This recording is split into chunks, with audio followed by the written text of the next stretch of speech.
Remind me every time to record. You know I'm really bad about this. All right, welcome everybody. This is 6:05, halfway through. We are back on the Blackboard screen, and hopefully I'm sharing it with you. We are on week 8.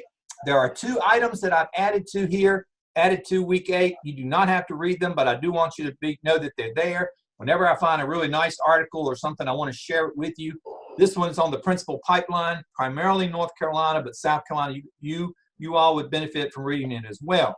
The other one is a article or a guidance from the North Carolina School Board, North Carolina Association of School Administrators, and it talks about, and it may not be important to you at this point, but when you become a principal, your school is going to be the absolute best place for people to put up political signs, and so as well as your teachers and others in your building are going to be involved in the political process. So I put this up here as some guidance on how you can use your school facilities, what some things that you can and cannot do, quoting from Wake County.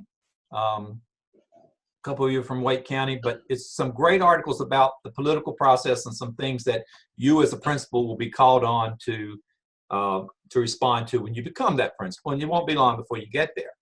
The other part of this is the summary list of statutes, and these are some really great statutes that relate to the political process, primarily North Carolina, but it may be something my folks from South Carolina, you all can pick up as well. But anyway, I wanted you to see that because whenever I find something, I try to give you an opportunity to pass it along. Great article. The other thing I wanted to, all right, this is week 8. So week 9, we will be meeting next week. We'll be talking about discipline, code of conduct, a couple of other things, but this week we are really primarily talking about Marzano. How many of you feel like you know Marzano perfectly? I mean, because that's it's probably the biggest research person that we go to when it talks about classroom instruction. So you've all had instruction in Marzano, I hope. If not, you certainly know his name and know his name well. But I want to talk about it from a different perspective.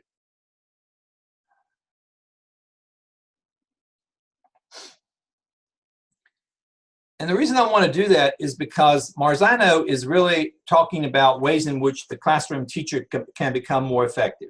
And as you recall, Marzano has 9 different strategies that he recommends. But one of the things that I want you to begin to look at is not only just using those strategies perhaps in your classroom, but being able to identify them. Because when you become that assistant principal, that principal, and you are responsible for identifying strategies that are working in your building. Because remember, as principal, it is not your job to teach those kids. It is not your job to do that. It is the job of the teacher. Your job is to supervise those teachers to make sure that they are doing what they need to do to get results. If they are using Marzano in the classroom, they're going to get results. But as an administrator, one of the things you will be responsible for is to make sure that they're using it appropriately. So that's why you really need to put on different lenses tonight and look at Marzano from an administrator's perspective. When you go into a classroom to observe, whether it's a walkthrough or whether it's through a formal evaluation, and assistant principals will be doing that, these are the kinds of things as an administrator your lens needs to focus in on. Are they doing the 9 things? Is it working for them? Are they being successful? So let's talk. I want to show you a quick little video about Marzano. To remind you, this is basically a refresher. Can everybody, I guess I'm sharing my screen and everybody can see it, and I'll try to make sure I get the, I'm going to try to turn it up as soon as. Highlights 9 very effective instructional strategies that all teachers should become familiar with. Let's begin with the first strategy, teaching through similarities and differences. One way to. All right, let me remind you, you're familiar with this. But as you begin to put on the lenses of a principal or assistant principal, this is what you need to be looking for in a classroom. And if you don't see it, these are the go-to tools that you can use when you are asked to make recommendations to those teachers. Because there's nothing worse than, you all can tell me this, than to have an assistant principal or principal come into your room and they've observed your lesson and maybe they gave you a mediocre rating, and then you say, what can I do better? And they say, well, you know, they're kind of vague and they don't give you any specific ideas. This is your treasure chest of things that can make that classroom better. Just one of many. So that's why, as an administrator, as an evaluator, that's why I really want these lenses on tonight. So think of this as a tool that you're going to put in your chest when you start talking to teachers about how they can improve instruction, what to look for. So I'll try not to interrupt much. Differences is by comparing. The Venn diagram is an example of comparing information. Venn diagrams have two circles with differences on the outside and similarities on the inside. They're used to answer questions like how are things similar and how are things different. Another example of similarities and differences is classifying. Classifying can be seen when students specify elements to items to arrange them in groups. A classifying lesson example would be where students are given a list of food items, then they must categorize those items as either an acid or a base. Teaching with analogies are another way to use similarities and differences. A coach is to a team as blank is to a movie. A director is to a movie. Metaphors are another example, and very similar analogies. In a science classroom, a teacher may say atoms are the building blocks of an element. Here, the teacher is identifying the similarities and differences between the two. Atoms are the individual units, and building blocks are the individual units. Let's move on to the next strategy, summarizing and notating. Students are often asked to summarize, basically meaning to create a concise version of information. The first thing you want to teach students is to identify important information. It takes understanding of the content. Students can delete repetitive information and use summarizing to get down to the brass tacks. There are several different types of summary frames that students may use. They include the narrative frame, topic frame, definition frame, and problem frame. Note-taking should be a form of active learning. It's more than just sitting in a classroom and copying down word for word what is said. Students should write down questions, use webbing to connect information, and generally interact with their notes. Circle, erase, highlight, etc. On to number 3. One of the things I'd like to add here too is when you're looking for this in the classroom, a great teacher puts things on the board and makes bullets. Using such a bulletin, those kinds of things. Okay. And also a great teacher, that's another technique of summarizing. But this is what you'll see the teacher doing when you are evaluating them. You'll see them doing it not just at the end of the class like Madeline Hunter used to tell us to do in the 6-step lesson plan. None of you remember Madeline Hunter, do you? Hey, Danny. Hey. I'm going to stop real quick and give you an opportunity because I know you've got another class on Tuesday nights to share anything that you want to say to the class.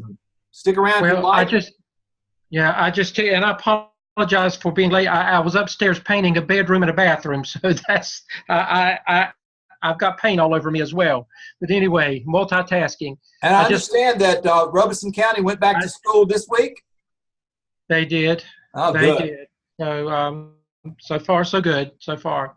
But I just wanted to check in and see if several of them have been communicating with me, have been sending work through the internship shell. Just a reminder, you know, that I am available. I can look at your work, and you know what to do. Dr. Stone has made you aware of what is due for him. You know what has to be done. Do not wait until the last minute. The last minute, I promise you, it will catch up with you, and you'll get very frustrated if you wait until the last minute to try to get all that has to go into task stream. So please be working on that, you know, along the way. Dr. Lamb, I'll talk with him. We had talked about next week, but I don't know if it'll be next week. But in the next few days, probably after fall break, we'll come back and we'll have a town hall for all the 605 students that will be completing the program so that we can make sure that everybody understands and knows what they've got to do to close out. It'll be here before you know it. So do you have any questions of me before I leave? Because I don't want to take away from Dr. Stone's time. And Danny, I will tell you that Dr. Lamb and I talked, and the importance of this kind of town hall meeting for 605s is to make sure that everybody understands, you know, what's expected of them. They're at this last couple of weeks. We are actually halfway through now, so it's kind of a catch a breather, make sure we're all on the same page so there are no surprises and everybody's ready to get that add-on license and for that to move on. And he said we may try to do it next week. Okay, and I thought that he said he may. Yeah. So please be aware of that. Dr. Stone and I both will be communicating with you, and it is most important that you try to join in whenever we do it. We'll tape it, but it's not as recorded. It's not as good though when you can join in face to face with us. And if you've all have experienced Dr. Lamb and the Dr. Stedman show, it's great.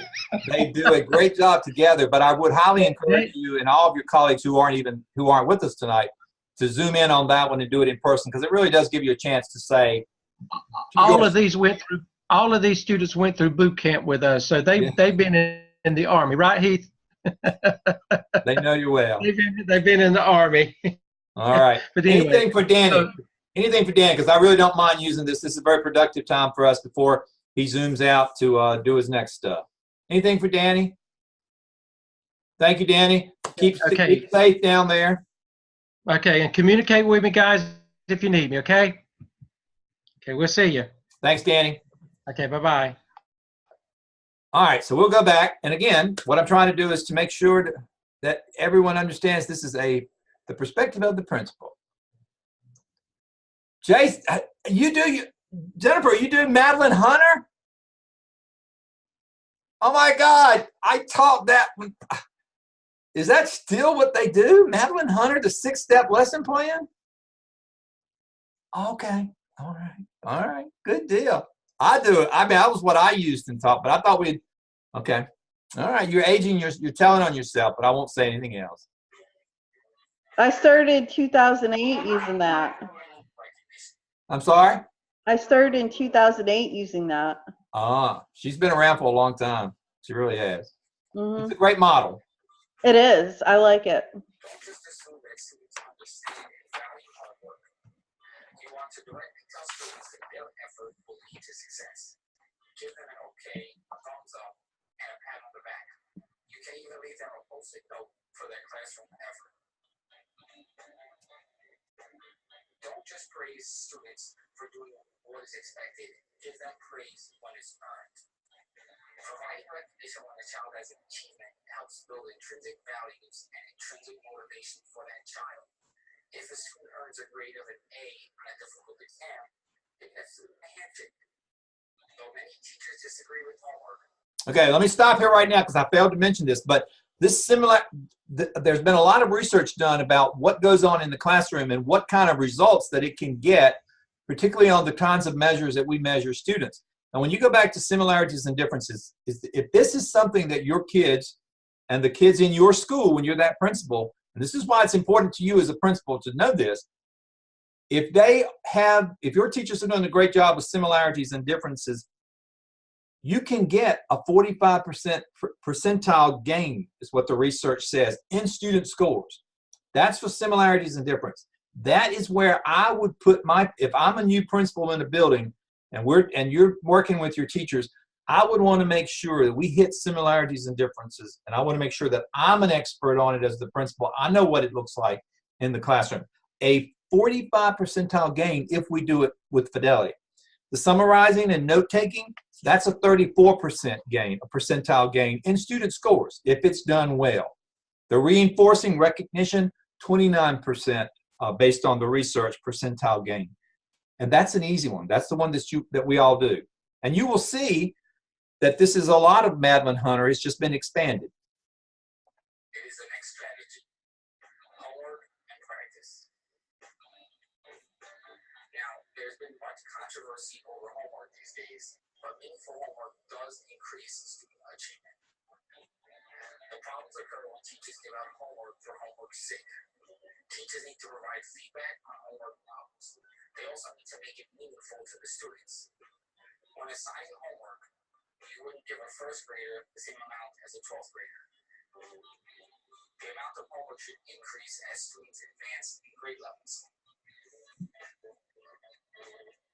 Give your students enough time to practice the skills that they were taught in the classroom. The old saying goes, practice makes perfect. Student skills develop through practice and repetition. I mean, how would you expect a student to get better at reading if they don't actually practice reading? Okay, I'm going to stop right here to talk about homework because I know there's a lot of research out there that says that we need to change the way we do homework. We need to do, a lot of people would advocate that we need to do away with homework. And that's because we really have I remember giving homework too, and it was just for the sake of giving homework. Sometimes I didn't grade it when I was a teacher, so homework needs to be used.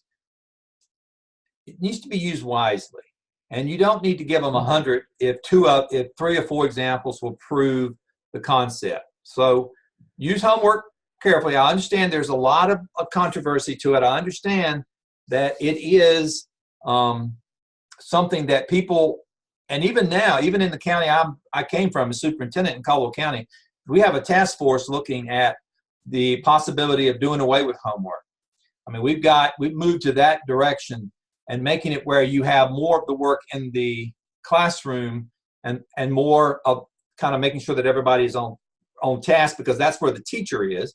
Because when you get homework and you go home and you don't know how to do it, you don't have any resources or the teacher's not there. So the idea is to do homework at school and then to give new work when they're at home where they can explore and then they can bring it back the next day. I agree. All right. Homework, by the way, if it's practiced well, according to Marzano, a 25% percentile gain. Impressive. Non-linguistic representations. Students will benefit from receiving content in a variety of ways, not just verbal. The fact is that children today are used to receiving information through television. If you're teaching students how to count, it's best using manipulatives and concrete techniques. Information is better organized when using visual representations at times. A picture is worth 1,000 words. Can you even imagine teaching a geography class without maps, images, diagrams, etc.? And if you ever have to read directions to put something together, you better hope for some visual examples. Next up. Okay, I hate to keep interrupting, but this is what I'm hoping you're going to be looking for when you become a principal. You know, obviously TV is not the way kids are getting their information nowadays. It's through their phones and through those kinds of things. But it's a visual type stimulation. So as we grow as educators, of course, we have to utilize that too. And I know you all use that in your classroom. But the point here I want to make is that not only does non-linguistic representation help just the kids who maybe learn that way, but they actually help every child. There was some talk here at Garner Webb about making sure that every time we have a Zoom session that we have it closed captioned. And there was a professor here who 2 or 3 years ago, he had a student in his class who had trouble hearing, and so he went through and closed captioned all of his lesson plans. And after that student left his class, he stopped doing it. And the students in the next class who had gotten used to it, who took him because the student moved to another school, who had him for the second part of that class, they were up in arms because it's the way that they were beginning to learn as well. So non-linguistic representation works for every child, not just the slower child, not just the middle child, but the high-performing child as well, and 27% yield based on the research by Marzano.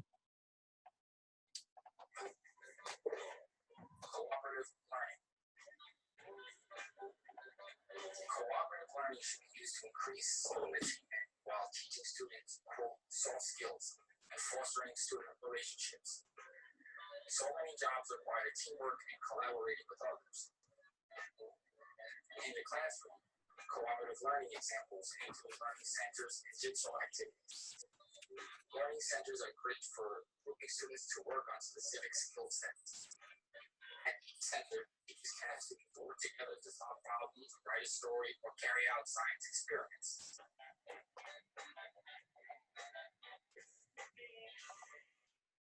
Okay?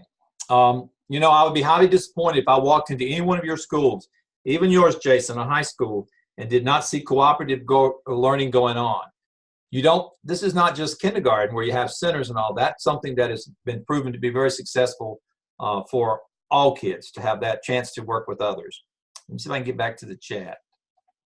I hope I didn't cut off something. There it is.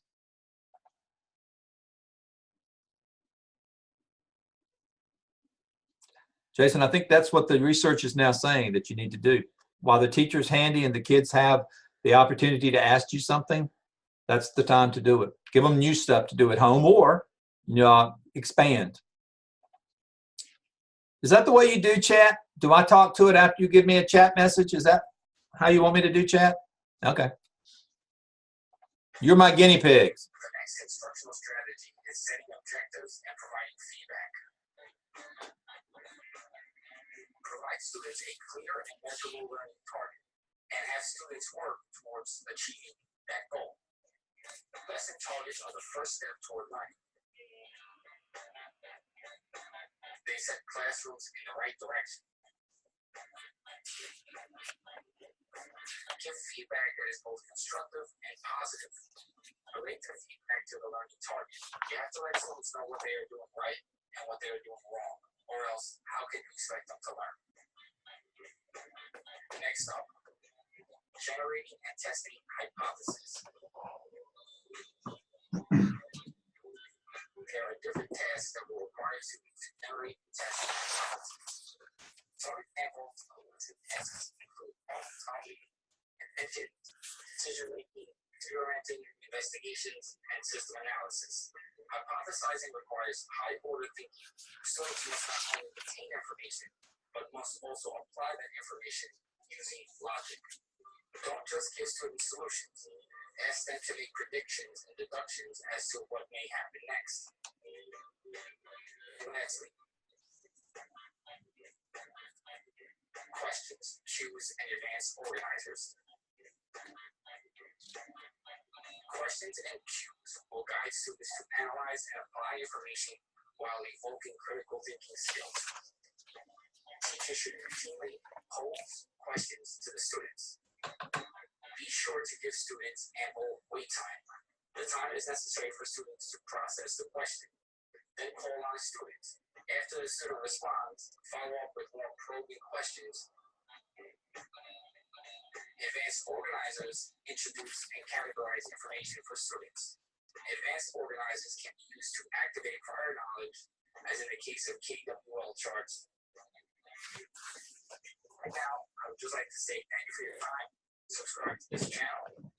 Also, click on the link in the description for teaching strategy poster boards and the corresponding PowerPoint that goes with this video. Now, wouldn't it be awesome if you were walk into the classroom and that's what you see teachers doing? To me, that would be great. I want to call your attention, and by the way, the 23%, for those last four things, I think all of them were 23%. Most of this information about Marzano is basically here. It talks about, here's where I've got the percentage points of gains. This is, and then it goes into some of the tools that you see that they talked about, the Venn diagram, cause and effect, those kinds of things. So again, as you become that principal and you're in that building and you are watching good teaching going on, or if you need to give good teachers some better directions, this is a great tool set to look at. So Marzano, I would certainly encourage you to become very, very familiar with. The other thing out of session 8 that I want to call your attention to, and I know you've read all this, but it was something that was a little surprising to me. We're going to talk about the inventory in just a minute, but look at everybody. I think everybody knows what EBOS is. North Carolina teachers certainly are well aware of it, and I'm sure South Carolina, you guys do it as well, just not as familiar with it. But I want you, and this is a lesson plan, but the thing I wanted you to look at, and this is interesting, is when you look at Title 4 here, and how do I make it bigger? I want you to see, look what number 4 says. And this is from research, and this is using EBOS, and this is how in North Carolina, teachers, of course, get an EBOS score. But if you will look at, there are 10 variables that go into your EBOS score. And there's a formula, and a little bit later on in this article, you see that formula. But I really want you to just look at this because this is a little disheartening. And this is based on research. It's not based on anything that I would like to see or anything else that anyone else would see. But as you are looking at the class, your students in your class or the students in your school, and you are waiting to get an EVOS class, an EVOS score for your teacher, look at this. The teacher is only responsible in what goes on in that classroom for 10% as a variable of the scores that you get on EVOS. That's a little disheartening because, you know, we always, but that's the 10% that you as an administrator are going to have to help that teacher get to.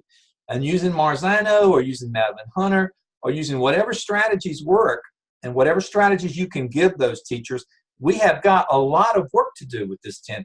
Because if that is the variable, look at the things that we don't have any control over. That child sitting or those children sitting in your school, look at the variables that we don't have anything. Their race, 30%, is based on the projection of their race. That determines part of the variables, and that's scary. Their mother's income, their mother's education, their father's income, what school district, whether you belong to a rich Wake County or a rich Mecklenburg County, or you belong to Hope County, which is a very poor county in North Carolina, 5%. 5% for your school, the grade, the age, the gender, previous test score is 5%. But the thing that we have control over, and if you look at that list, we do have a slight bit of control over the school because that's you as a principal, that's your responsibility, or assistant principal to help set the climate for that school. We also have a slight bit of control over our grade, but none of the other things except that classroom teacher do we have a lot of control over that goes into an EVOS evaluation or an EVOS score. That's why it is critically important that we make sure, and you, when you become that supervisor, that you have a tool chest of opportunities to help that teacher improve, because we've got to maximize that 10%. We've got to get the most that we can out of that classroom teacher, because that's the variable that we have some control over. All right. The next thing I want to show you, and if you got any questions, please stop me because I'll keep talking all night. Here's something I want you to do next week if you have not already done it. The asset inventory checklist, because we're going to switch gears just a minute to talk about how we can make schools safe and secure. This is a watch list audit of basically looking at your school and some of the safety issues revolving around schools. I don't know if you had a chance to do it or not, but this may be an interesting experiment for you to do next week when things maybe slow down. You got a few moments, is to look at how safe, orderly, and caring your school, your physical environment might be. I'm not asking you to turn this in for a grade or anything, but I think it might be a great talking point for you as you begin to do those clinical 80 hours. This would certainly be one of the things that I would certainly encourage you to consider some of those hours for, is to look at all of these factors of a safe school. I would encourage you to just, on your planning period, if you've got a pretty good one or you have half an hour, to walk around and do this for your school, and then to share it with your school improvement team, share it with your principal, put it down as a part of those 80 hours, clinical hours that you're having to do. But I think it would be a great way also for you to go to your school improvement team, if you're not already on it, and begin to have some conversations about things that you can do. I think it's one of the things that, as you become a principal or an assistant principal, your parents are going to demand and require that you maintain that their schools are safe at all times. So I would encourage you next week to take this, print it out from the Blackboard shell, walk around, do it with your school, do an honest assessment, share it with your principal in a non-threatening way. You know, you don't want to go set up to your principal and say, this is the most awful, unsafe school at all. Even if you find stuff, go at it from a perspective of, as a part of my working on my master's or add-on license, you know, one of the things that they ask us to do is to make sure to look toward the safe school, caring, orderly schools, and do that. I would sit down, and I think it would be a great way to use some of those 80 hours that you need to have for your clinicals. It's a great tool. It really is. All right. There's just so much to cover in this particular lesson. Let's see, where am I? Week 8. And of course, you have your crisis toolbox. You might want to, that's an excellent resource for you for safe schools. I think this is a North Carolina based. Nope, California. But again, it would be North Carolina does require response boxes. Does South Carolina require a crisis box in the schools? Somebody? Yes. They do, and it's got to be in a certain place. And do you all know where they are? Yes. Okay, good, good. All right. Unless you have questions, I think I have covered Marzano, and I want to finish up by reminding you, we will meet again tomorrow night. I mean, next Thursday night, but we are well over halfway of the course. So I want to remind you that to go ahead and send me things that need to be graded. Use Danny as much as you can to help along the way, because he is very good at this and can help you with specific questions. But we are really moving along quite nicely, and the semester will be over before you know it. Do you have any questions for me or anything that I can help with? And again, the format that I'm going to continue to use from now on to end the course is I'm going to stop recording, and if anybody wants to stick around and talk for a while, if not, that's fine too. I know you've got a million other things you're doing, but I can stick around for a little while to talk, share anything, answer any questions. But if not, anybody have any questions for me right now? All right. Well, thank you for reminding me to turn on the recording. I will make sure I put this up for on the website or on the Blackboard shell. Anything before we cut out? Dr. Stone. Yes. Which discussion board would make us current if it was done? Is it 13, 14? That's where we should be at right now?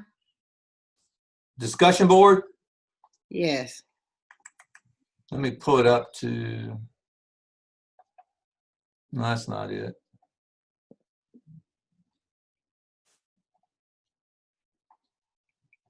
Where is discussion board here? It's at the bottom of the list.